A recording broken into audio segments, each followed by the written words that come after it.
Today, Boris Johnson officially kicked off the election campaign. He was driven to Buckingham Palace to inform the Queen that he had dissolved Parliament, and then he returned to Downing Street. No one much wants to have an election in December, but we've got to the stage where we have no choice because our Parliament is paralysed. It's been stuck in a rut for 3.5 years, and I'm afraid our MPs are just refusing time and again to deliver Brexit and honour the mandate of the people. His message was simple. Parliament had stood in the way of Brexit. He needed an overall Commons majority to deliver Brexit, and an election would give him that majority, and then we could all move on to talk about other things. Unfortunately for Boris Johnson, he has not got off to the best starts. On Monday, Commons leader Jacob Rees-Mogg suggested the 72 people who lost their lives in the Grenfell disaster had failed to show common sense. It seems to me that is the tragedy of it, that the more one's read over the weekend about the report and about the chances of people surviving, if you just ignore what you're told and leave, you are so much safer. And I think if either of us were in a fire, whatever the fire brigade said, we would leave the burning building.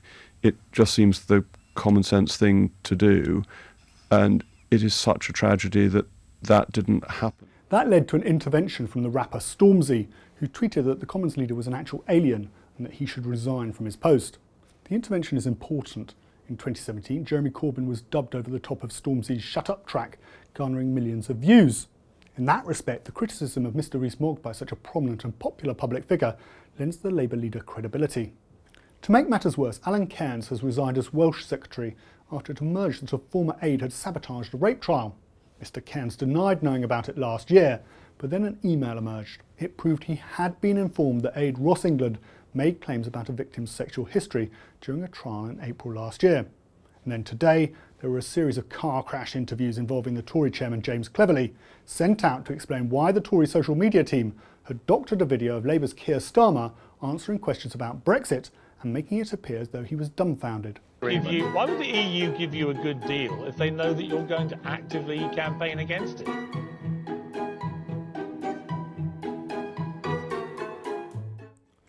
At 7:10, Mr Cleverly claimed on Good Morning Britain that the edit happened in order to make the video shorter. We edited the video, just like you edit stuff on your programme. No. Just like everybody else, because we needed to shorten the video. But then just 40 minutes later, Mr Cleverly appeared on LBC to say that it was just a satirical video. The video that you're referring to was a satirical, humorous video. Was it identified as such? I think the comedy soundtrack that we overlaid on that video made it very, very clear it was satirical. However, in an election campaign, which more than any other before it will be battled out online, evidence the Tories have doctored a video to attack Labour does not bode well.